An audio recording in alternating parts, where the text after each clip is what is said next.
ओम स्थापकाय च धर्मस्य सर्वधर्मस्वरूपिणे अवतार वरिष्ठाय रामकृष्णाय नमः।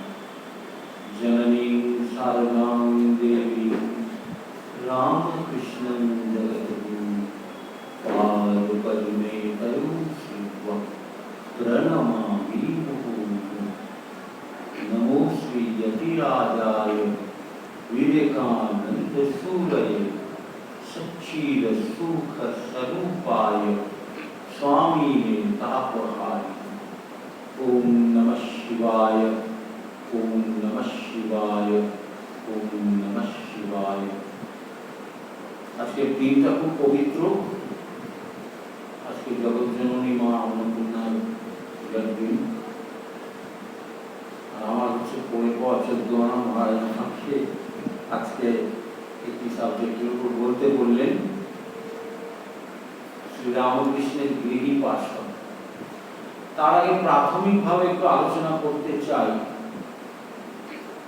ভগবানের ভার্ডিক্ট ছিল, অর্থাৎ ভগবানের আদেশ, সেই দ্বাপর যুগে কৃষ্ণাবতারে মহাভারতের যুদ্ধ, সংসারী মানুষদের দুটো সম্প্রদায়, একটি সম্প্রদায় ধর্মপথে চলেন, একটি সম্প্রদায় অধর্ম পথে চলেন, যার অসংখ্য উপমা, অসংখ্য উদাহরণ আজকের এই কলিকালে আমরাও যেন দেখতে পাই। দেশ জুড়ে, কাল জুড়ে, গোটা বিশ্ব ব্রহ্মাণ্ড জুড়ে এইরকমই একটা কর্মকাণ্ড চলছে। কিছু সাধারণ মানুষ আছে, সত্যিই তারা ধর্ম নিয়ে থাকতে ভালোবাসেন। অধিকাংশ মানুষ যেন উন্মত্ত হয়ে অধর্মের পথে গোটা পৃথিবীটাকে অস্থির করে তুলেছে। এইরকম যখন অবস্থা আসে, তখন ভগবান আদেশ দেন, ভগবানের ভার্ডিক্ট, আমি বলি মজা করে। সুপ্রিম কোর্টে যেমন জাজেরা ভার্ডিক্ট দেন, তারপরে আর কোনো কথা হয় না, ভগবানও তেমনি ভার্ডিক্ট দেন, তারপরে আর কোনো কথা হয় না। তিনি কি বলেছিলেন আমরা একবার মনে করে নেব। यदा यदा हि धर्मस्य ग्लानिर्भवति भारत अभ्युत्थानमधर्मस्य तदात्मानं सृजामि परित्राणाय साधूनां विनाशाय च दुष्कृतां धर्म संस्थापनार्थाय संभवामि युगे। অদ্ভুত কথা। যখন যখন এই ভারতে অধর্ম মাথা চাড়াবে, ভারত মানে বিশ্ব ব্রহ্মাণ্ড, শুধু ভারতবর্ষ নয়, কলকাতা নয়, আমাদের এলাকা নয়, সারা পৃথিবী জুড়ে এক ভয়ঙ্কর অবস্থা যখন হয়, তখন ভগবান নিজেকে সৃষ্টি করে, কোথাও একটা সৃষ্টি করে। যুগে যুগে, কালে কালে আমরা যদি অবতার পুরুষদের বিবর্তন নিয়ে যদি ভাবনা চিন্তা করি, এবং প্রথম দিকে প্রোটোজোয়া কালে, আদিকালে ভগবান নারায়ণ মৎস্যাবতারে এসেছিলেন, তখন গোটা বিশ্ব ব্রহ্মাণ্ড জলময় ছিল, তাই তিনি মাছের আকার নিয়ে এসেছিলেন। তারপর যেমন যেমন বিবর্তন হয়েছে, একটু ডানা দেখা গেল, তখনকার জীবেরা জলেও থাকতে পারত, স্থলেও থাকতে পারত। তখন ভগবান এলেন কুর্মাবতারে, তারপরে এলেন পশুর দেহ নিয়ে, অবতার, সিংহ অবতার, আস্তে আস্তে আস্তে আস্তে তার বিবর্তন। শেষমেশ আমরা যখন আমাদের আধুনিক অবতারকে পেলাম, এই আধুনিক অবতারের আসার নেপথ্যেও তার আধুনিক তত্ত্ববাদ কিভাবে তার জীবনকে কাজে লাগিয়েছেন, আশ্চর্য হয়ে ভাবতে বসতে হবে। বই কি আমরা ভাববো যে ভগবানের আধুনিকতা কিভাবে আমাদের জীবনকে আশ্চর্য করে দেয়। দেখুন, বর্তমান যুগে যদি আমরা খুব, আমাদের এখন সবচেয়ে আধুনিকতম অস্ত্র কি? কম্পিউটার। এই কম্পিউটারের আধুনিকতম তত্ত্ব হচ্ছে ডুয়াল কোর, অর্থাৎ একটি মেশিনের মধ্যে দুটো মেশিনের কাজ করানো যায়। একটা দিয়ে আমি অপারেটিং সফটওয়্যার দিয়ে কাজ করালাম, আর একটা দিয়ে আমি আরেকভাবে কাজ করালাম। এই যে দ্বৈত সত্তা, একটি মেশিনের মধ্যে দ্বৈত সত্তা, মানুষের মধ্যে দ্বৈত সত্তা, আধুনিক অবতারের মধ্যে আমরা দ্বৈত সত্তা দেখছি। কিরকম? একাধারে তিনি রাম, একাধারে তিনি কৃষ্ণ। অদ্ভুত জিনিস। এবার রামকে যদি আমরা একটু ভাবি, মর্যাদা পুরুষোত্তম ভগবান Shri Ramchandra, man of mankind, অর্থাৎ মানুষের শরীরে মানব দরদের তিনি মূর্ত প্রতিমা। মানুষকে তিনি কিভাবে ভালোবেসেছেন, প্রজাদের তিনি কিভাবে ভালোবেসেছেন, প্রজাদের ভালোবাসতে গিয়ে নিজের স্বার্থের অনেক ঊর্ধ্বে তিনি উঠতে পেরেছেন। এই হচ্ছে শ্রীরামচন্দ্র। আর ভগবান শ্রীকৃষ্ণ, আমি একটু আধুনিক ভাবে বলি, love, God of love and God of politics.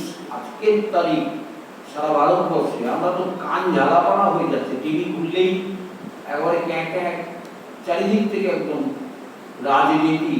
কিন্তু এই রাজনীতি আর ভগবান শ্রী কৃষ্ণের রাজনীতি, অর্থাৎ রাষ্ট্রনীতি, দেশ কালের নীতি, সেই শিক্ষা, যে শিক্ষা চাণক্য বলতেন, সেই শিক্ষা শ্রীকৃষ্ণ মানুষকে দিচ্ছেন। এই যে উভয় অবতারের সত্তা একটি মানুষের মধ্যে যুগপৎ আমরা পাচ্ছি, ভগবান শ্রীরামকৃষ্ণ। তার যুগপৎ সত্তার মজাটা আমরা কোথা থেকে পেলাম? তিনি তার পার্শ্বদের দুটি ভাগে ভাগ করলেন, একটি সন্ন্যাসী সম্প্রদায়, একটি গৃহী সম্প্রদায়।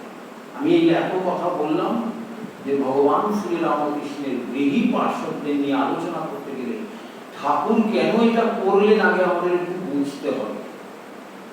অর্থাৎ এই যে গৃহী পার্শ্ব, এখন প্রশ্ন হতে পারে, এই যে মঠ মিশন আছে, আমরা মঠ মিশনে আসি, সন্ন্যাসীরা আছেন, প্রণম্য সন্ন্যাসী সবাই তারা আছেন, আমরা গৃহীরা অনেক ভালো মানুষ আছি আমাদের মধ্যে। কেন ভগবান এইরকম একটি ভাব জগৎকে দিয়ে গেলেন? অর্থাৎ সন্ন্যাসীদের গাইডলাইন মেনে, মার্গদর্শন মেনে গৃহীরা যদি তাদের জীবনকে পরিচালনা করে, তাহলে একটা অত্যন্ত সুন্দর জীবন যাপন করার অবকাশ আসতে পারে। এই জায়গাটা আমরা ভাবতে পারি, একটা অদ্ভুত গাইডলাইন। সন্ন্যাসীরা সংসারী মানুষদের গাইডলাইন দেবে কিসের উপর ভিত্তি করে? ভগবান শ্রীরামকৃষ্ণের ভাবাদর্শের উপর ভিত্তি করে।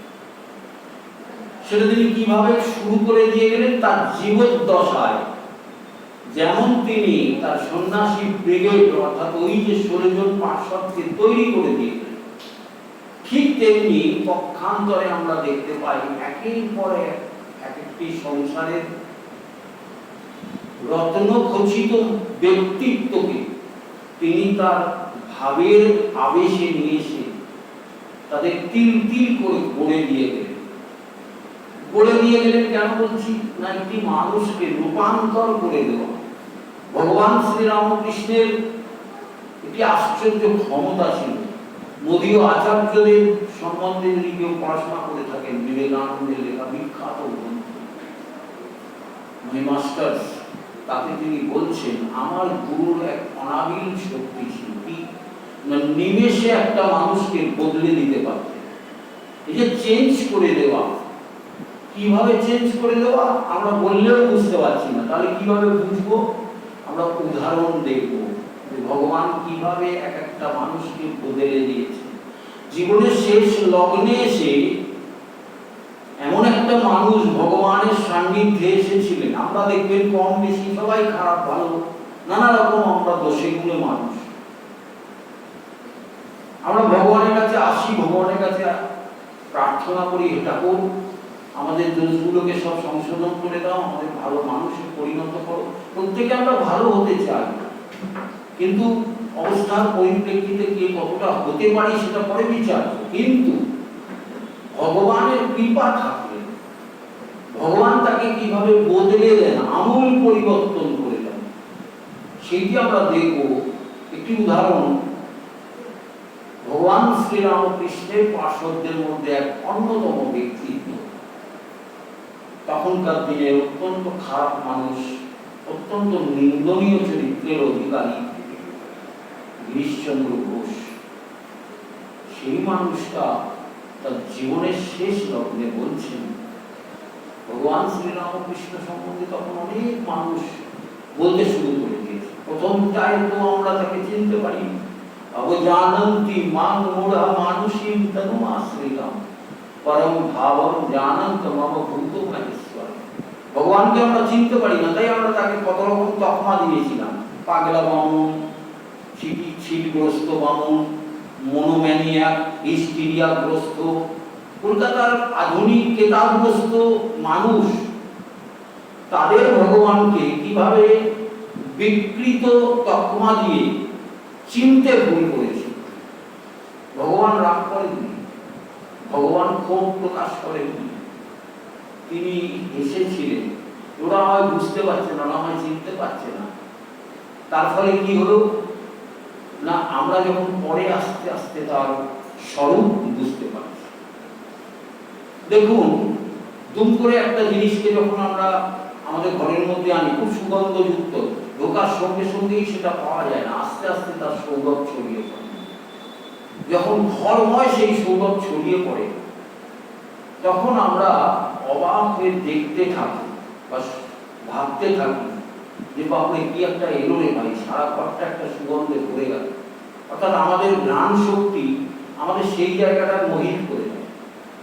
যেমন ধরুন কস্তুরী মৃগের যে সুগন্ধ, আমরা টের পাই না, কিন্তু বুঝতে পারি কিছু একটা সুন্দর গন্ধ এসেছে। স্বয়ং যার সেই কস্তুরী, তিনি নিজেও বুঝতে পারেন না, অর্থাৎ সেই মৃগটি নিজেও বুঝতে পারেন। ভগবানের লীলা এইরকম, প্রথমটাই আমরা কেউ বুঝতে পারি না। এই ব্যাপারটাকেও ভগবান সুন্দর করে আমাদের বোঝাচ্ছেন। কিরকম? ভীষণ প্র্যাকটিক্যাল ভগবান তো। তিনি বলছেন গঙ্গার ধারে কোনোদিন বসে থেকেছ, বড় জাহাজ চলে গেল, প্রথমটায় টের পাবেন না, অনেক দূর জাহাজটা চলে যাওয়ার পর দেখবেন খপাত খপাত করে বড় বড় ঢেউ এসে আপনার পা ভিজিয়ে দিয়ে চলে যাবে। আপনি যদি খুব নিরাপদ দূরত্বে না থাকেন, আপনার কাগজ চোপড় সব ভিজিয়ে দিয়ে চলে যাবে, এত বড় বড় ঢেউ আসে। অবতার পুরুষরা পৃথিবীতে যখন আসেন তখন বোঝা যায়, তখন চলে যান, তার ঢেউটা এসে সারা সমাজকে ওই রকম আন্দোলিত করে দিয়ে চলে যায়। তখন মানুষ বুঝতে পারে, এই বাবা, আমরা তো প্রথমটায় বুঝতেই পারিনি এই মানুষটা কি ছিলেন। আফসোস হয়। এইরকম একটি জায়গায় ভগবান দুটি ভাব, তার মূল ভাবটাকে তিনি দুটি মাধ্যমে ভাগ করে দিচ্ছেন। এক, তিনি সন্ন্যাসী সম্প্রদায়ের মধ্যে দিয়ে তার মূল ভাবকে সংসারী মানুষদের মধ্যে দিচ্ছেন, আর সংসারী মানুষদের কিছু পার্শ্বদ করে নিলেন, যাদের মাধ্যমে উপমা সহকারে তিনি বোঝাতে চাইলেন যে দেখো, ওদের দিকে তাকিয়ে দেখো। যার ফলে কি হচ্ছে, আমরা পরবর্তীকালে ইতিহাসের পাতা যদি নেড়ে দেখি বা উল্টে দেখি, দেখো গিরিশ ঘোষ কি বলছে। রামকৃষ্ণ সম্বন্ধে যখন কেউ কিছু বলতে যাচ্ছেন, গিরিশ ঘোষ তাদের থামিয়ে দিচ্ছে, যে তুমি থামো বাবু, তুমি ঠাকুর সম্বন্ধে কতটুকু জানো, বলে তার ছলছল করে চোখটা জলে ভরে যাচ্ছে। আর সেই রকম একটা আবেগ ঘন মুহূর্তে হঠাৎ করে সেই চিৎকার করে উঠে বলছেন, আমাকে দেখো কি ছিলাম আর কি হলাম। এই যে জ্বলন্ত উদাহরণ ভগবান শ্রীরামকৃষ্ণের টাচে আসার পর, আমরা বলি না মিডাসের টাচ, লোহাকে স্পর্শ করলে সোনা হয়ে যায়। ভগবান যাকে স্পর্শ করেন সে যদি লোহা হয়, সে সোনা হয়ে যায়, মিডাসের টাচ। তো গিরিশচন্দ্র তার জাগতিক জীবনের প্রথম দশায় যেভাবে তার জীবনটা আস্তে আস্তে, অত গুণ থাকা সত্ত্বে, অত তার কোয়ালিটি থাকা সত্ত্বে, মানুষটা তার ব্যবহারিক জীবনে কোথাও যেন ধীরে ধীরে হারিয়ে যাচ্ছিলেন। ভগবান শ্রীরামকৃষ্ণ তাকে, ওই আমরা একটা কথা বলি না, মিসগাইডেড মিসাইলকে তাকে তার দিক নির্দেশ করে দেওয়া। অর্থাৎ একটা মিসগাইডেড মিসাইল যদি ভুল দিকে ছুড়ে দেওয়া যায়, তাহলে লক্ষ্যে লাগে না, তাহলে সেই মিসাইলের কোনো কাজে লাগবে না। আর মিসাইল যদি ঠিক লক্ষ্যে গিয়ে আঘাত করে, তাহলে সেই মিসাইলটার মূল্য যথাযথ পাওয়া যায়। ভগবান শ্রীরামকৃষ্ণ গিরিশ ঘোষ নামক সেই মিসাইলটিকে তিনি নির্দিষ্ট লক্ষ্যে, অভিলক্ষের দিকে মুখটা ঘুরিয়ে দিয়েছেন, যার ফলে গিরিশ ঘোষকে আমরা পরবর্তীকালে দেখতে পাই একজন কালজয়ী নাট্যকার, ভগবান শ্রীরামকৃষ্ণের একজন লীলা পার্শ্বদ হিসেবে। এই যে পার্শ্বদ, ভগবানের গৃহী পার্শ্বদ, সব রকম ভোগের মধ্যে দিয়ে থাকার পরেও ভগবানের স্পর্শে তার ত্যাগের দরজা খুলে যাচ্ছে। ত্যাগীশ্বর ভগবান শ্রীরামকৃষ্ণ হচ্ছেন ত্যাগীশ্বর, তিনি তার ত্যাগের দরজা খুলে দিচ্ছেন। কিরকম? আচ্ছা, প্রশ্ন জাগতে পারে আমাদের তখনকার সময় অনেক মানুষই তো ছিলেন, বেছে বেছে গিরিশচন্দ্রকে বাছাই করলেন কেন? ওইরকম একটা লম্পট দুশ্চরিত্র পদ মাতাল, তাকে কেন ভগবান কালেক্ট করলেন তার পার্শ্বদ করার জন্য? প্রশ্ন জাগতেই পারে। একটি কোয়ালিটি ছিল, যে কোয়ালিটিটা আমরা সচরাচর কেউ অ্যাকোয়ার করতে পারি না, আমরা অর্জন করতে পারি না, আমাদের মধ্যে সেই ক্ষমতাটাকে আমরা জাগিয়ে রাখতে পারি না। কি সেই? মানুষের স্বভাব হচ্ছে হিপোক্রেসি, অর্থাৎ মানুষ ভীষণ দুবিধা চিত্তের প্রাণী, অর্থাৎ দোনো, এটা না ওটা, সেটা না এটা।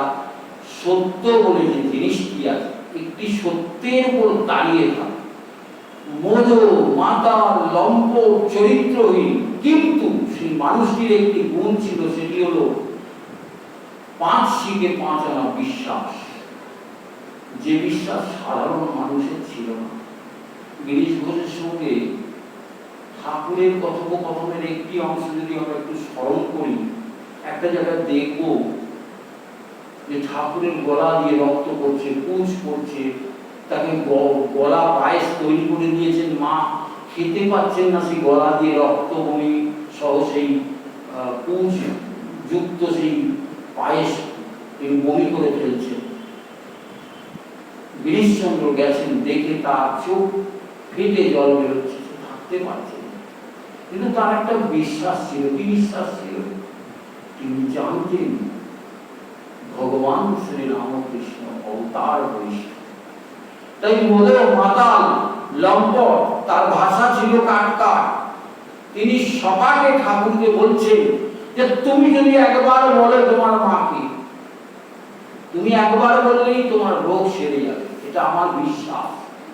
তুমি একবার বলো। পা জড়িয়ে ধরে কত কাকুতি মিনতি। ঠাকুর বললেন না, তার কথা রাখলেন, কারণ ঠাকুর চলে যাবেন।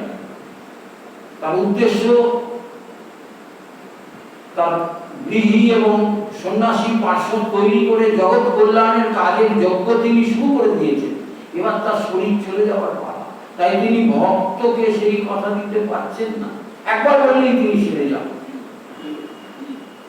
এই বিশ্বাস গিরিশচন্দ্রের ছিল। তার সন্ন্যাসী পার্শ্বদ রিয়ানন্দকে তিনি বলছেন, এই তো দেখ আমার এই অবস্থা, গলা দিয়ে পুজ করছি, কথা বলতে পারছি না। সন্ন্যাসী পার্শ্বদ তাকে বলছেন, আমি তো দেখছি আপনি আনন্দ সাগরে ভেসে বেড়াচ্ছেন। ঠাকুর বোঝে সারা ধরে ফেলেছে। এই যে মজার মজার ঘটনা, অর্থাৎ একাধারে তিনি সন্ন্যাসীদের যেমন ভাবে তৈরি করছেন, একাধারে তিনি গৃহী পার্শ্বদের কিছু তৈরি করছেন, দুটো ব্রিগেড তৈরি করছেন। এই যে বললাম না, আধুনিকত্ব এবং আধুনিক অবতারের যে অধ্যাত্মবাদ, এটা ডুয়াল কোর সিস্টেম। দুদিক থেকে যাতে একটা সমাজকে তৈরি করা যায়। সমাজের একদিক দিয়ে মেরামতি করলে সেই সমাজ হবে না, আপনাকে দুদিক থেকে করতে হবে। আমরা বলি না, ভিতরে বাইরে দুদিক দিয়ে মেরামত করতে হবে। এই ভিতরে বাইরে ধরার জন্য তিনি দুটি ব্রিগেড তৈরি করলেন, একটি সন্ন্যাসী ব্রিগেড, একটি গৃহী ব্রিগেড। এই গৃহী ব্রিগেডের যেমন আমরা দেখতে পাই গিরিশচন্দ্র, তেমনি আমরা দেখতে পাই মাস্টারমশাই। তখনকার দিনের লোকেরা তার নাম দিয়েছিল ছেলে ধরা। আচ্ছা ভাবুন, একটা হেডমাস্টারমশাই, অত শিক্ষিত মানুষ, তার বদনামটা হলো কেন না, তিনি কচি কচি সব ভালো ভালো ট্যালেন্টেড বয়দের তিনি ধরে ধরে ভগবানের পরে বুঝিয়ে দিতেন। আর বাবা মা অর্থাৎ তাদের যারা অভিভাবক ছিলেন, তারা সব গালমন্দ করতেন যে এইটা ছেলে ধরা, এর যদি একবার পাল্লায় পড়েছে কেউ, তাহলে তার সর্বনাশ হয়ে যাবে। কারণ তখনকার দিনের অভিভাবকরা কি চাইতেন, জীবনের তখন মানে কি ছিল সেই মানেটা আমরা সাহিত্য সম্রাট বঙ্কিমচন্দ্রের মুখ থেকে শুনেছিলাম, আর ঠাকুরের কাছে কি বকাটাই না খেয়েছিলেন আমরাও জানি সেটা। বলছেন জীবনের উদ্দেশ্য কি, বলছে আর নিদ্রাময়িত, বলছে তুমি তো ভারী ছ্যাঁচেরা হে। দেখুন তখনকার দিনের একজন ডেপুটি ম্যাজিস্ট্রেট, আমাদের হিম্মত হবে কোন একটা ডেপুটি ম্যাজিস্ট্রেট তো পরের কথা, ছোটখাটো একটা জাজকেও আমরা দুটো কটু শব্দ বলতে গেলে আমাদের ভয় আছে যে কোনো মুহূর্তে জেলে ঢুকিয়ে দিতে পারে। ভগবান শ্রী রামকৃষ্ণ অকুত ভয়, কারণ তিনি সত্যকে ধরে রেখেছেন। সত্য, তিনি বলছেন সত্য হচ্ছে কলির তপস্যা। তো যিনি এই কথাটা বলছেন তিনি সত্যকে ধরে রেখেছেন, কাউকে ভয় পান না। তারই তো সুযোগ্য শিষ্য স্বামী বিবেকানন্দ অভিমন্ত্রে সারা পৃথিবীকে জাগাতে পারে। তো শ্রীরামকৃষ্ণের সেই গৃহী পার্শ্বদের মধ্যে দ্বিতীয় ব্যক্তিত্ব দেখছি মাস্টারমশাই। তিনি একটা একটা করে ছেলেকে ধরে আনছেন, এনে ঠাকুরের কাছে ফেলছেন। আর ঠাকুর কি করছেন এটা বুঝতে গেলে আমাদের কুমারটুলিতে যেতে হবে। কুমারটুলিতে কেন যেতে হবে না, দেখবেন ওখানে কাঁচা মাটিকে কিভাবে মাখা হয়। ভগবান শ্রী রামকৃষ্ণ যেন কুমোরের মতো কাঁচা মাটিকে তিনি দোলে দোলে মেখে তৈরি করছেন। বলছেন পাকা মাটি দিয়ে হবে না। উদাহরণের মহারাজা ছিলেন তো উদাহরণের কি বলবো অবতার। ভূতেশা মন্দিরের একটি বিখ্যাত বই আছে উপমা রামকৃষ্ণ, বইটা কখনো পড়লেন দেখবেন ঠাকুরের কত উপমা দিয়ে তিনি কি সুন্দর সুন্দর লিখেছেন। বলছেন কাঁচা হাড়ি আর পাকা হাড়ি শুকোতে দিয়েছে, যেগুলো পাকা হাড়ি রয়েছে যেগুলো কাঁচা হাড়ি রয়েছে, হঠাৎ করে গরু সেখানে ঢুকে লাঠি টাতি মেরে পাকা হাড়ি দু চারটে ভেঙে দিল, কাঁচা হাড়িও অনেকগুলো ভেঙে দিয়ে চলে গেল। কুমোর কি করলো, ওই কাঁচা হাড়িগুলোকে আবার জড়ো করে আবার জল টল ঢেলে ভেঙে ভেঙে তাকে আবার রিবিল্ড অর্থাৎ পুনর্নির্মাণ করার জন্য তৈরি করলেন। আর পাকা যেগুলো ভেঙে চলে গেল সেগুলোকে ফেলে দিল, ওগুলো দিয়ে আর হবে। ঠাকুর এই উপমাটা দিতেন কেন, বলতেন সংসারে যেগুলো পাকা হাড়ি অর্থাৎ যারা পেকে গেছে, যাদের আর হবে না, দরকচা বেড়ে গেছে, তাদের আর তৈরি করা যাবে না। সেই জন্য মাস্টারমশাইকে যেন অলিখিত নির্দেশ ছিল একেবারে কাঁচা তুলতুলে মাটির মতন সব ছোকরাগুলোকে নিয়ে এসে এই ছোকরাদের সঙ্গে তিনি ফষ্টি নষ্টি করতেন, এবং ফষ্টি নষ্টি করতে করতে তিনি তাদের তৈরি করতেন। কিভাবে তৈরি করেছেন, কাউকে তিনি সন্ন্যাসী করেছেন, কাউকে তিনি গৃহী শ্রেষ্ঠ করেছেন। এরকম বহু মানুষকে আমরা দেখতে পাই। মজার ঘটনা হচ্ছে এই যে ভগবানের টেকনিক কিভাবে তিনি মানুষ তৈরি করছেন। স্বামীজির একটা কথা আছে না, man making nation building. Man making nation building অনেক পরে আসবে, আগে তো দেখবো ঠাকুরের সেই পদ্ধতি যে মানুষ তৈরি তিনি কিভাবে করছেন। সংসারে মানুষকে তিনি কিভাবে তিলে তিলে গড়ে তুলছেন। দুঃখ কষ্ট দিয়ে আজকের তারিখে যারা আমরা ভগবান শ্রীরামকৃষ্ণকে ধরে আছি, দেখবেন আমরা খুব একটা সোনার চামচ মুখে দিয়ে দিনগত পাপক্ষয় করছি না, প্রচুর কষ্টের মধ্যে আছি। তার মধ্যে একটা ভয়ানক কষ্ট আমাদের এখন গ্রাস করতে চলেছে, তার নাম করোনা। আবার দ্বিতীয় ঢেউ আসছে, খুব সাবধান। এখানেও ভগবানের একটা টিপস আছে। শ্রীরামকৃষ্ণ এই যে করোনা হলে আমাদের একটা কোয়ারেন্টাইনে থাকতে হবে। কারো যদি করোনা হয় প্রাথমিকভাবে ধরা পড়ে, তাহলে ইমিডিয়েট তাকে একটা 14 দিন একটা ঘরের মধ্যে আবদ্ধ হয়। খুব কষ্ট, একা একা থাকা যায় না। একা থাকার জন্য কিছু টিপস চাই। ভগবান শ্রীরামকৃষ্ণ দেখবেন কথামৃতে টিপস দিচ্ছেন কিরকম। ঠাকুরের একটা গান আছে, বিখ্যাত গান। ঠাকুর তো খুব সুন্দর সুন্দর গান গাইতেন। তার এই যে উপমা, সেই উপমার মধ্যে গল্প যেমন আছে, সেই উপমার মধ্যে গান আছে, সেই উপমার মধ্যে কত পুরাণের কাহিনী আছে। এত সুন্দরভাবে তিনি সমস্ত কালেকশন করে, এত সুন্দরভাবে তিনি প্রতিস্থাপন করে উপস্থাপনা করতেন, যার ফলে ভগবানের কথা কথামৃত পরিণত, কথা নয় সেটা অমৃতে পরিণত। তিনি আচরণীতে একা একা যখন থাকতেন, যখন কেউ থাকতেন না, তিনি তো বলতেন মনে মনে কোণে।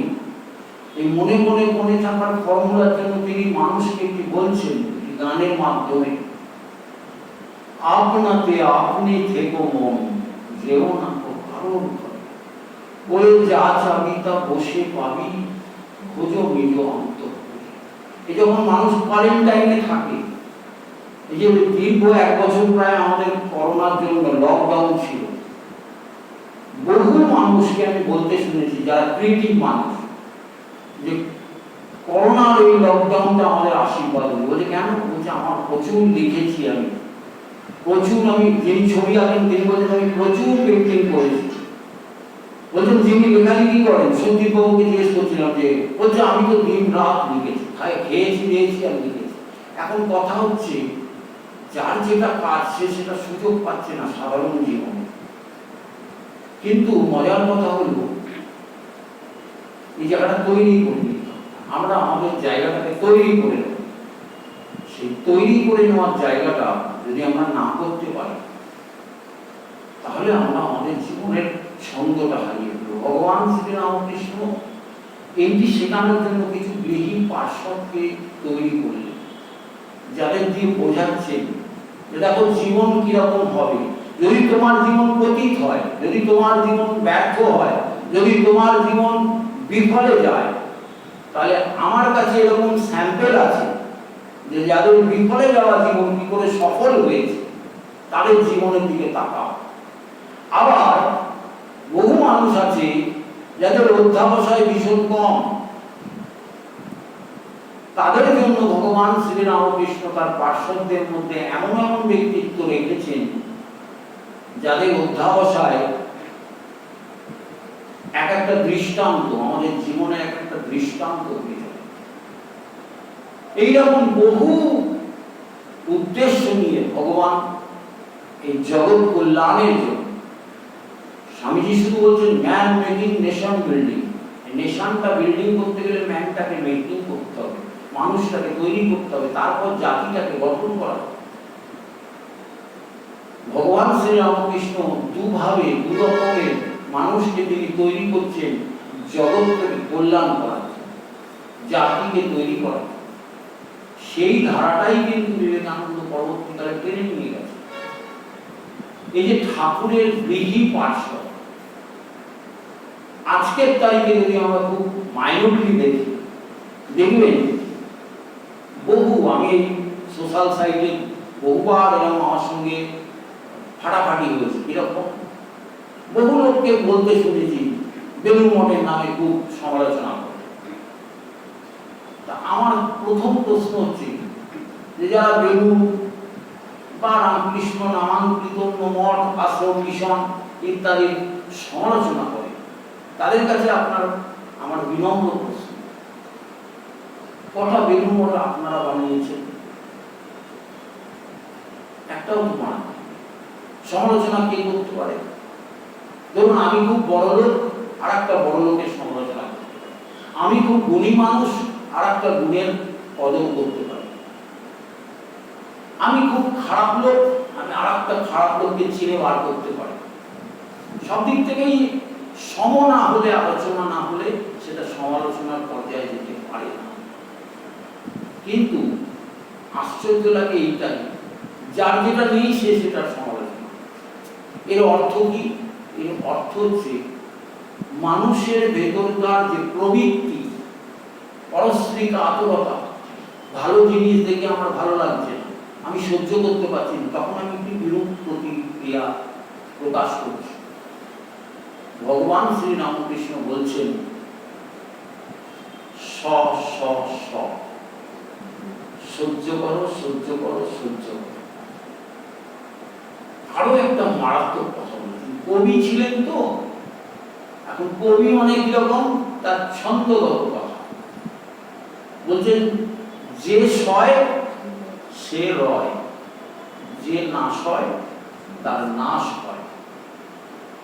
কি অসাধারণ কাব্যিক প্রকাশ! আমার ছাত্র জীবনে বাগবাজার হোমে আমি যেতাম পড়াশোনা করতে, তো ওইখানে একটা কলের গায়ে, মায়ের বাড়ির কাছে, একদিন একটা ঠাকুরের বাণী দেখে না আমি অবাক হয়ে গেছি। তখন ছাত্র জীবন, তখন এতটা ভগবান শ্রীরামকৃষ্ণের ভাব উপলব্ধি করার মতো অভিজ্ঞতা আমার হয়নি। বাচ্চা ছেলে, ছাত্র আমি। কিন্তু জল খেতে গিয়ে ওই পানিটা আমার চোখ আটকে গেল, আমার জল খাওয়া বন্ধ হয়ে গেল। কি লেখা ছিল ঠাকুরের? লেখা ছিল, সেই লোকটি নয়কো বাজে, কথায় যেমন তেমনি কাজে। এটা কি জানেন? মানুষ চেনার এখনকার একটা কথা আছে না, সেই ISO 9002 ব্র্যান্ডের মানে সেরা, বা ISI ব্র্যান্ড, সেরা ব্র্যান্ড, মানুষ চেনার সেরা বাণী। আমরা মানুষকে কি করে চিনব? একটি মানুষকে যাচাই করতে গেলে এই ভগবান তো বাজিয়ে বাছাই করার অবতার, এই ভগবান তো যাচাই করার অবতার। তিনি একটা ফর্মুলা দিচ্ছে সংসারী মানুষদের, বলছেন সেই লোকটি নয়তো বাজে, কথায় যেমন তেমনি কাজে। কি অসাধারণ লিমেরিক, কি অসাধারণ ছন্দবদ্ধ। কেন অচিন্ত কুমার সেনগুপ্ত ভগবান শ্রী রামকৃষ্ণকে কবি রামকৃষ্ণ বলেছে? বুঝতে হবে এই যে শব্দের জাদু, একটি শব্দের সঙ্গে আরেকটি শব্দ জুড়ে একটা বাক্য, এবং সেই বাক্যের একটি ছন্দ, সেই ছন্দের পরে প্রতিছন্দ মিলিয়ে অনাবিল ভাবে, অটোমেটিক ভাবে আপনার ভেতরে একটা ভাব তৈরি করে দেয়। রবীন্দ্রনাথ কেন রবীন্দ্রনাথ? রবীন্দ্রনাথের প্রত্যেকটা শব্দ মানুষের হৃদয়কে আন্দোলিত করে দেয়। ভগবান শ্রী রামকৃষ্ণের এক একটি মুখ নিঃসৃত শব্দ ব্রহ্ম মানুষের জীবনকে আন্দোলিত করে দেয়। এই হচ্ছে কবি শ্রীরামকৃষ্ণ। টাকা মাটি, মাটি টাকা, হোয়াট এ গ্রেট লিমেরিক। এইরকম কিন্তু পৃথিবীতে কোনো অবতার আসেনি। তিনি বিহি পার্শ্বদের একটার পর একটা ফর্মুলা দিয়ে যাচ্ছে, ওঠো, জাগো, নিজেকে তৈরি করো। এই যে তৈরি করার ফর্মুলা দিচ্ছেন, এবং জানেন যে তার শর্ট টাইম, তিনি বেশি দিন থাকবেন না, অর্ধ শতাব্দী ছিলেন মাত্র, 50 বছর, 1836 1886। এলেন 18 ফেব্রুয়ারি, চলে গেলেন 16 মাত্র 50 বছরের স্প্যান, অর্ধ শতাব্দী। পৃথিবীতে একটা ভাব প্রতিষ্ঠা করে দিয়ে গেলেন। মজার ঘটনা, এগুলো ভালো করে খেয়াল করবেন, যখন পড়বেন ঠাকুরের বই, ভাববেন তিনি কোনো ধর্ম প্রচার করে দিয়ে যাননি, কোনো সম্প্রদায় করে দিয়ে যাননি।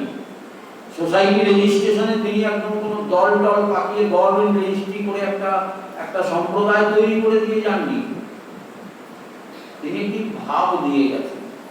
আবার ভাব দিতে গিয়ে তিনি আর একটা দামি কথা বলেছেন, দেখবে কারণ ভাব নষ্ট করে দিল। যার যেমন ভাব তাকে, যখন যেমন তখন তেমন, যাকে যেমন তাকে তেমন, যেখানে যেমন সেখানে তেমন। আমি অবাক হয়ে গেছি, মডার্ন ম্যানেজমেন্টের যে সব সূত্র আমাদের পড়ানো হতো MBA তে, সেই জায়গাতে ঠাকুরের এই বাণী একদম তার বাংলা বললে ঠাকুর যা বলছেন তাই, যেখানে যেমন সেখানে তেমন, অ্যাডজাস্টমেন্ট, ল অফ অ্যাডজাস্টমেন্ট। এত সুন্দর অ্যাডজাস্টমেন্ট করার যে সূত্র ভগবান শ্রী রামকৃষ্ণ দিয়ে দিলেন। আমরা কি সংসারী মানুষরা এই গৃহী পার্শ্বদের থ্রু দিয়ে, আমি এটা যদি সিরিজ চলবে, আমি এক একজন পার্শ্বদকে নিয়ে বলবো। আজকে যেহেতু প্রিলিমিনারি, আমি আগে পার্শ্বদের কেন এনেছিলেন সেইটা নিয়ে আজকে আলোচনা করছি। যে তিনি পার্শ্বদকে দিয়ে এক এক করে সংসারী মানুষদের তিনি পরতে পরতে এক একটি শিক্ষা দিয়ে তৈরি করছেন প্রতিটি পদক্ষেপ। আমরা তো চলতে ফিরতে হোঁচট খাই, আমাদের জীবন খুব একটা ভালো না, কারণ আমাদের গাইডলাইন নেই। সেই গাইডটা তিনি দিচ্ছেন, মহা মার্গদর্শক তিনি সংসারী মানুষকে পথ দেখাচ্ছেন। একটা বিখ্যাত গান আছে না, আমার হাত ধরে তুমি নিয়ে চলো সখা, আমি যে পথ চিনি না। আমরা সংসারী মানুষ জানি না হোয়াট ইজ আওয়ার গোল, আমাদের জীবনের লক্ষ্যটা কোন দিকে। ভগবান শ্রী রামকৃষ্ণ এক কথা বলে দিলেন, মানুষের জীবনের এক এবং একমাত্র লক্ষ্য কি? ঈশ্বর সান্নিধ্য লাভ করা, ভগবানকে লাভ করা। সঙ্গে সঙ্গে বিষয়ী লোকেদের মাথাটা গুড়গুড় করে উঠবে, বলে তাদের চাকরি বাকরি ব্যাংক ব্যালেন্স বিয়ে গ্র্যাচুইটি এগুলো কিছু না। বলছেন না। বলে কেন না? বলে দেখো পাশের বাড়ির লোকটা মারা গেছে, প্রচুর টাকা ছিল, নিথর হয়ে শুয়ে আছে, ওর বিয়ে কি কাজে লাগবে, ওর গ্র্যাচুইটি কাজে লাগবে, ওর ব্যাংক ব্যালেন্স কাজে লাগবে, শরীরটাকেও তার ছেড়ে যেতে হচ্ছে, ভেতরে যেটা আছে। ঠাকুর বারবার বলছে নিজেকে দেখিয়ে এর ভেতর যে আছে মানে ফোস করে ওঠে। আচ্ছা আমরা কি উপলব্ধি করতে পারি আমাদের ভেতর কেউ আছে এরকম ফোস করে ওঠে? পারি। ওই যখন একটু সর্দি টর্দি হয় তখন ফোস করে, এমনি ফোসফোসানি আমরা শুনতে পাই না। কেন পাই না? এরও একটা বিজ্ঞান ভিত্তিক ব্যাখ্যা আছে। মানুষের শ্রবণ ক্ষমতা কিরকম? 20 থেকে 20 কিলো হার্টজ। এই সাউন্ড ওয়েভের মধ্যে যদি কোনো শব্দ তরঙ্গ আমাদের থাকে আমরা সেটা শুনতে পাই। 20 নিচে হলে শুনতে পাই না, 20,000 মানে 20 কিলোর উপরে হলে শুনতে পাই না। যেমন বাদুড়ের ডাক আমরা শুনতে পাই না, বাদুড় যে ওয়েভে ডাক দেয়, বাদুড়ের একটা তীক্ষ্ণ আওয়াজে তারা ডাকে, কিন্তু সেটা আমরা শুনতে পাই না, বিকজ ওইটা আমাদের ওয়েভলেন্থের অনেক হাই লেভেলে, আমরা শুনতে পাই না, আমাদের কানের পর্দা সেটা নিতে পারে না, এফেক্ট হয় না। অদ্ভুত জিনিস। ভগবানের ডাকটাও 20 থেকে 20 কিলো হার্টজের বাইরে, তাহলে এটা শুনবো কি করে? সঙ্গে সঙ্গে যখনই ভগবান এসে বললেন যে দেখো আমার ডাকের যে শব্দ তরঙ্গ সেটা তোমরা শুনতে পাও না, কারণ তোমাদের জাগতিক জীবনের যে ক্যাপাসিটি তার বাইরে এটা। সঙ্গে সঙ্গে ভগবানকে আমরা ঘিরে ধরবো, তাহলে প্রভু আমরা শুনবো কি করে? যে শুনতে গেলে এই অনাহত চক্রটাকে জাগাতে হবে। হৃদয় হচ্ছে ভগবানের বৈঠকখানা, শরীরের মধ্যে হৃদয়। আচ্ছা বলুন তো, আমাদের সকলের হার্ট আছে, আমরা সকলে কি হৃদয়বান মানুষ? হার্ট তো আছে কিন্তু হৃদয়বান নই। কেন হৃদয়বান নই? কারণ আমাদের অনাহত চক্রটি জাগ্রত নয়। বিবেকানন্দ যখন নরেন্দ্রনাথ ঠাকুরের কাছে গিয়ে বললেন যে আমার মা ভাই বোন খেতে পাচ্ছে না, তুমি একটা ব্যবস্থা করে দাও। আমি হাসি এই ঘটনাটা যখনই মনে পড়ে যে স্বয়ং ঠাকুর হচ্ছেন কালীর অবতার। আমি আগে আমার ক্লাসে বলেছিলাম, সঞ্জীব বাবু বলেছিলেন যে দক্ষিণেশ্বরের ওই 4 হাত জিম্পার করা কালো মূর্তিটা কার জানো? ওটা মা ভবতারিণী ওরফে ভগবান শ্রী রামকৃষ্ণের মূর্তি। তাহলে স্বয়ং কালী তো ওই ঘরে বসেই বিবেকানন্দকে বলতেন ঠিক আছে যা তোর মা ভাই বোন টাকা করে ব্যবস্থা। তাহলে তাকে ওই পাথরটার কাছে পাঠালেন কেন? আর পাঠালেন যদি বিবেকানন্দ চাকরি চাইলেন না কেন? 3 বার গেলেন, ভুলে যাচ্ছেন কেন? কি সেই মহামায়া যেটা তার গুরুদেব বলেছিলেন এ क्या दैवी माया है। তোতাপুরি 40 বছর সাধনা করে যা পায়নি 3 দিনের তিনি তার শিষ্যের মধ্যে দিয়ে দেখে বলছেন এ क्या दैवी माया है। ভগবান শ্রী রামকৃষ্ণ সেই দৈবী মায়া দিয়ে বোঝাচ্ছেন, সংসারী মানুষকে বলছেন যে ভগবানের কাছে কি চাইতে হয়, জ্ঞান দাও, ভক্তি দাও, বিবেক দাও, বৈরাগ্য দাও। এই যে গৃহীদের জন্য তিনি বারবার এই শিক্ষাটা তৈরি করছেন, আমরা কিন্তু সেগুলো নিতে পারি না, নিতে পারছি না, যার ফলেই আমাদের এত ব্যর্থতা, যার ফলেই আমাদের জীবনটা সাপলুটোর মতো। ওই 99 ঘরে গিয়ে সাপে খাওয়া করছে, আর ওই খেয়ে খেয়ে খেয়ে এসে 2 থেকে আবার রিস্টার্ট করতে হচ্ছে, লাইফ আর এগোচ্ছে না। ভগবান শ্রী রামকৃষ্ণ বলছেন আমার কাছে রাস্তা আছে, সিঁড়ি আছে, মই আছে। আমরা সবাই ছাপলুডো খেলেছি, দেখবেন যার কপালটা ভালো থাকে ঠিক ঠিক চাল দেয় আর সিঁড়ি দিয়ে ওঠে, পট করে গিয়ে ওই 99 সাপে খাওয়ার আগে দেখবেন 98 পড়ে, ওখান থেকে 2 পড়ে 100 উঠে যায়, উঠে গেল। ভগবানের কৃপা যার উপর থাকে তিনি ওই সিঁড়ি দিয়ে তত্ত্বরিয়ে উঠে উঠে জীবনের পর পর পর পর ছন্দে দিকে এগিয়ে যান। আশ্চর্য লীলা, ঈশ্বর কিভাবে কার উপর কখন কিভাবে কৃপা করে আমরা কেউ ধারণা করতে পারি না। এই জায়গাটা আমাদের ভাবতে হবে। যদি আপনি তার উপর নির্ভর করেন তাহলে ভগবান আপনার উপর নির্ভর করেন। আপনি যদি তার উপর সব ছেড়ে দেন, ভগবান শ্রী রামকৃষ্ণ সংসারীদের বলছেন, আমি মনে ঘুচিবে জঞ্জাল। প্রচুর জঞ্জাল আছে, আমিত্বের জঞ্জাল আছে। আমি এটা করেছি, আমি ওটা করেছি, আমি সেটা করেছি, আমি সেটা করেছি, এইরকম আমিত্ব গজগজ গজগজ করছে ভেতরে। বলছি আমিত্বগুলোকে যদি ত্যাগ করা যায়, এত সহজ নয়। ত্যাগ করতে গেলে এই আমিত্বকে যতক্ষণ না গুছানো যাচ্ছে, গুছানো শব্দটা কেন বলেছেন? আমরা বলি না মেয়ে তো গুছিয়ে দেবো, গুছাতে হবে, মেরে ফেলতে হবে আমিত্বকে। ঠাকুর বলছেন কিভাবে যাবে? সংসারী মানুষের তো অনেক জিজ্ঞাসা, ও যে যাচ্ছে না, চেষ্টা করছে, আমিত্ব যাচ্ছে না প্রভু। বলছে যাবে যদি না, তবে থাক সারা দাস, আমি দাস হয়ে থাকো। আমরা কি সেটাও পারি না? সেটা কখনো করতে পারি, জানবেন আপনার রাস্তা খুলে যাবে। বিবেকানন্দ ছোটবেলায় খুব বুদ্ধিমান ছেলে ছিল তো, কলকাতায় একটা জাহাজ এসেছিল, জাহাজ দেখতে গেছে, বাচ্চা ছেলে গেট দিয়ে ঢুকতে গেছে, দারোয়ান আটকে দিয়েছে। ওই কোথায় যাচ্ছে? বাচ্চা ছেলে অত বড় জাহাজ দেখতে না, তোমার হবে না, বেরোবে না। বিবেকানন্দ খুব বুদ্ধিমান ছিলেন এবং খুব সাহসী ছিলেন এবং মানে নাছর বান্দা যাকে বলে, ছাড়বো না, দেখবো। তো সে কি করলো, এদিক ওদিক দেখতে দেখতে দেখলো পেছনে একটা ঘোরানো সিঁড়ি আছে, আর সাহেব উপরের ঘরে বসে বসে পার্টিশন লিখে দিচ্ছে। যেই একটু দারোয়ান অন্যমনস্ক হয়েছে, ঘোরানো সিঁড়ি দিয়ে উপরে চলে গেছে আর লাইনে গিয়ে দাঁড়িয়ে গেছে, সাহেব তো মাথা নিচু করে সবাইকে পারমিশন করে দিচ্ছে।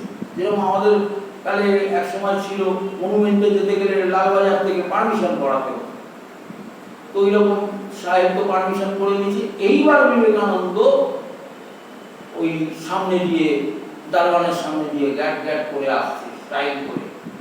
বলে তুম উপর কাহে कैसे गया? বলে আমি যাবো জানতা है। খুব দুষ্টু ছিল। তো এই যে বুদ্ধিদীপ্ত দুষ্টুমি, এও কিন্তু ঈশ্বরের কৃপা না হলে হয় না। ইন্টালেকচুয়াল হতে হবে। সেই ইন্টালেক্টের দরজা খুলে কিভাবে না, আপনার সহস্রা। ঠাকুর একটি জায়গায় বলছেন, দুর্ভাগ্য, এটা আমারও দুর্ভাগ্য, আপনাদেরও দুর্ভাগ্য, স্বামীজির বাড়িতে তো কাল থেকে সব বন্ধ হয়ে যাচ্ছে। আর করোনার জন্য কি হবে জানি না, ওই অনলাইনে যা হবে হবে। তো স্বামীজির বাড়িতে আমি সিরিজটা শুরু করছিলাম, সহস্রদল পদ্ম স্বামী, ভার্সেটাইল স্বামীজি। শুধু সন্ন্যাসী বলে নয়, ভারতবর্ষ নয়, সারা পৃথিবী, বিশ্ব ব্রহ্মাণ্ডে এরকম সন্ন্যাসী নেই। আনপ্যারালাল, ভার্সেটাইল একজন সন্ন্যাসী। তার কত রকম গুণ, শুধু পরিব্রাজক নয়, ডান্ডা হাতে হরিওম শরণম, প্রচুর সাধু আছে ভারতবর্ষে, কোটি কোটি সাধু ঘুরে বেড়াচ্ছেন। কিন্তু স্বামীজি প্রত্যেকটি জায়গায় যেতেন, তার পুঙ্খানুপুঙ্খ রিপোর্ট, তার বাণী রচনা যদি পড়েন কখন, তাহলে দেখবেন তিনি প্রত্যেকটা জিনিস আমাদের জন্য তুলে ধরে দিয়ে গেছে। এই যে একটা অদ্ভুত জিনিস, অর্থাৎ শ্রীরামকৃষ্ণ তার পরম শিষ্যকে সর্বাঙ্গীন ভাবে তৈরি করেছে সব দিক থেকে। যার জন্য তিনি বলছেন পদ্ম মধ্যে সহস্রদল। বলছে কেশবের মধ্যে যে শক্তি কাজ করছে, নরেনের মধ্যে এরকম 18টা শক্তি কাজ করছে। কেশব তখনকার দিনে ওয়ার্ল্ড ফেমাস মানুষ ছিলেন। বলছে, আর মজার ঘটনা যে বিবেকানন্দ সারা পৃথিবীর বুকে যখন পুরো আলোড়ন করে দিলেন। তার 20 বছর বাদে রবীন্দ্রনাথ পৃথিবীর বুকে আলোড়ন তুলেছিলেন। অর্থাৎ 1893 আর 1913, 20 বছর ডিফারেন্স। মজার ঘটনা। অথচ দেখুন রবীন্দ্রনাথ 2 বছর বয়সে বড়। এই যে একটা মানুষকে তৈরি করা, সেই তৈরি মানুষটা যখন পৃথিবীতে গিয়ে আলোড়ন ফেলছে, প্রশ্ন জাগে আমরা সাধারণ মানুষরা ঠাকুরের সান্নিধ্যে, যে বলছে না মানুষের জীবনের এক এবং একমাত্র উদ্দেশ্য ঈশ্বর সান্নিধ্য লাভ করা। সংসারী মানুষদের তো সবসময় চিন্তা আমার কি লাভ হবে, ঈশ্বর সান্নিধ্য লাভ হবে তাতে কি লাভ হবে, এটাও তো প্রশ্ন আছে। আমরা সবসময় লাভের উপর লাভ করছি। ভগবান শ্রীরামকৃষ্ণ থাকলে বলতেন লাভের উপর লাভ হচ্ছে তুমি তোমার জীবনটাকে সুপারলেটিভ ডিগ্রিতে নিয়ে যেতে পারো। একটা মানুষ খুব সাধারণ, কালকেই বিশিষ্ট সাহিত্যিক তপন বন্দ্যোপাধ্যায়ের সঙ্গে কথা হচ্ছিল, উনি খুব সাধারণ জায়গা থেকে উঠে এসেছেন, নিজেকে কিভাবে তিল করে তৈরি করেছেন, বলেন যে ঠাকুরের কি কৃপা দেয়। এই যে একটা মানুষের উত্তরণ হওয়া, আপনার ভেতর তাগিদটা তখনই আসবে যখন ভগবান আপনার উপর কৃপাময় হয়ে উঠবে। তার আগে দেখবেন ওই ভয়ঙ্কর জীবন, কাছি কাছি ঘুরে বেড়াচ্ছি, কোনো তাপ উত্তাপ নেই, একটা কিরম যেন ব্যাপার। কিন্তু যেই আপনার উপর ঈশ্বরের কৃপাটি এলো তখন আপনি অস্থির হয়ে গেলেন।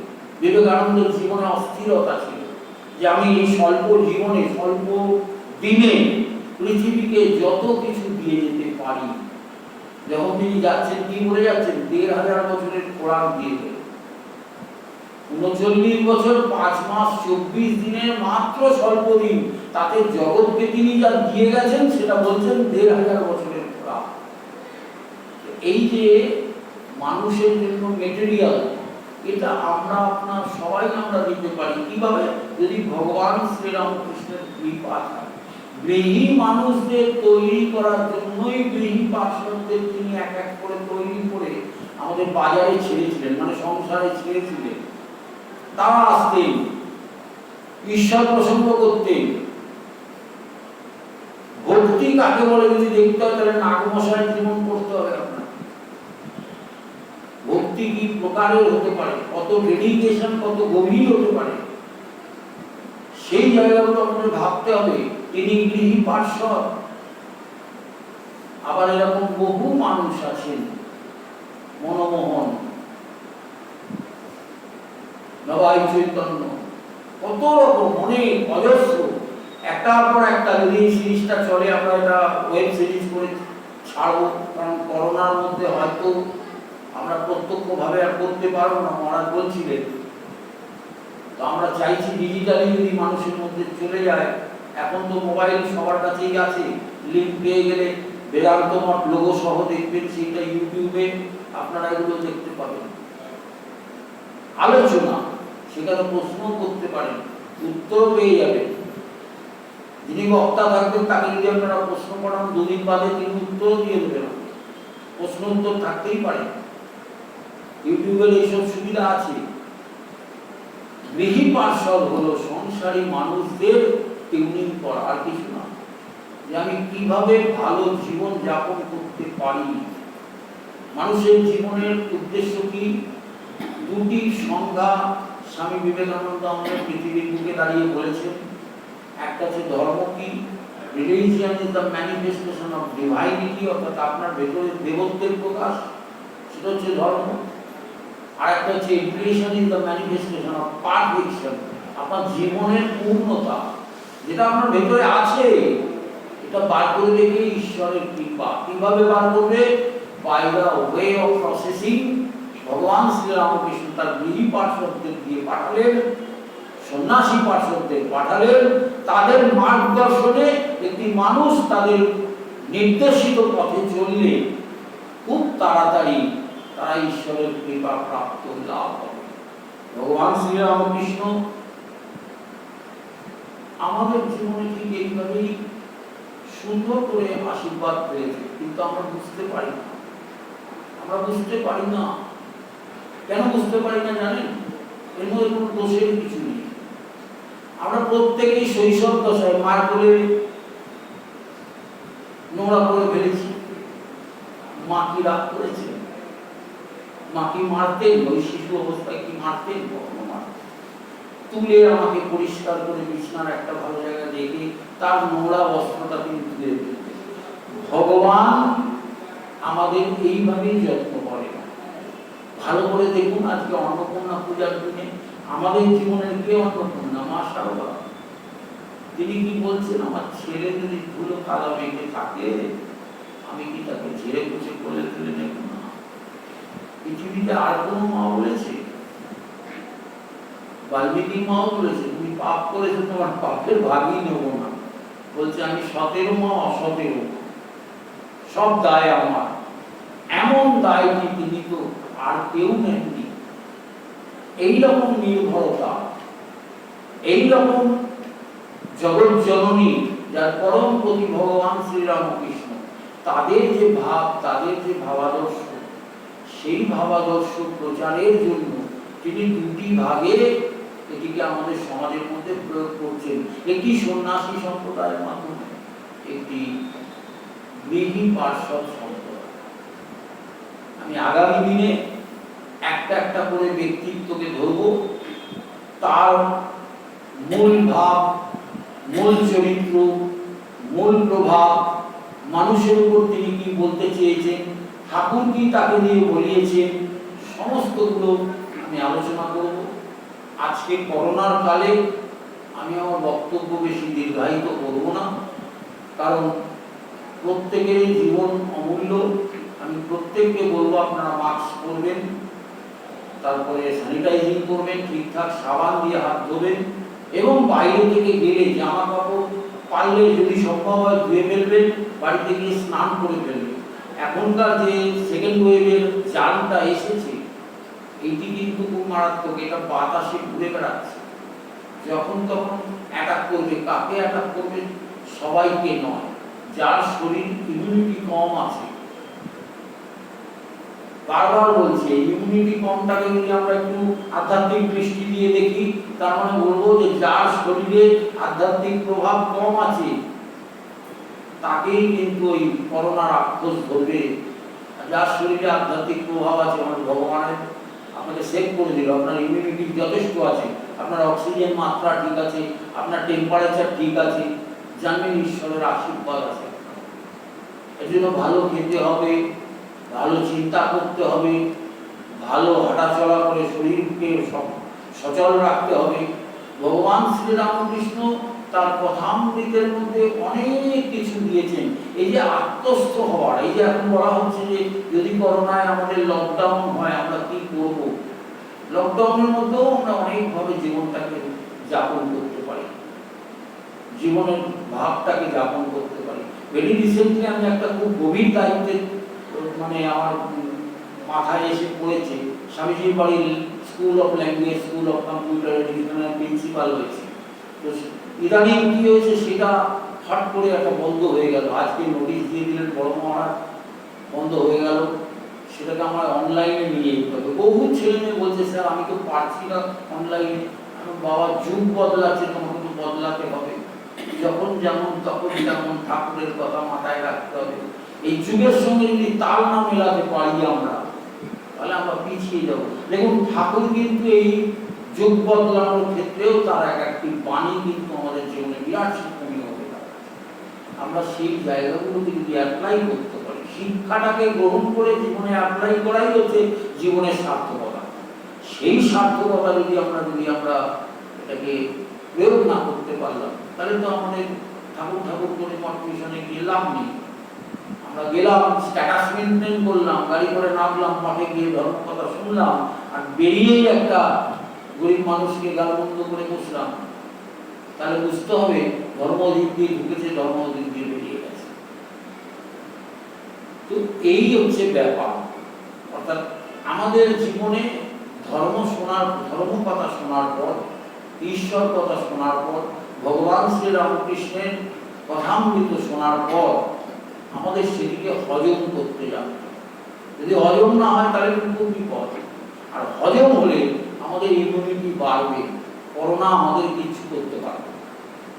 করোনা কাউকে যেন কিছু না করতে পারে, ভগবান শ্রীরামকৃষ্ণের কাছে প্রার্থনা করব, সবাই ভালো থাকবেন, সুন্দর থাকবেন। সর্বে ভবন্তু সুখিনঃ, সর্বে সন্তু নিরাময়া, সর্বে ভদ্রাণি পশ্যন্তু, মা কশ্চিৎ দুঃখভাগ্ ভবেৎ। ওম শান্তি শান্তি শান্তি। হরি ওম তৎসৎ। সবাই ভালো থাকবেন, শুভরাত্রি। তাড়াতাড়ি বাড়ি চলে যাবেন।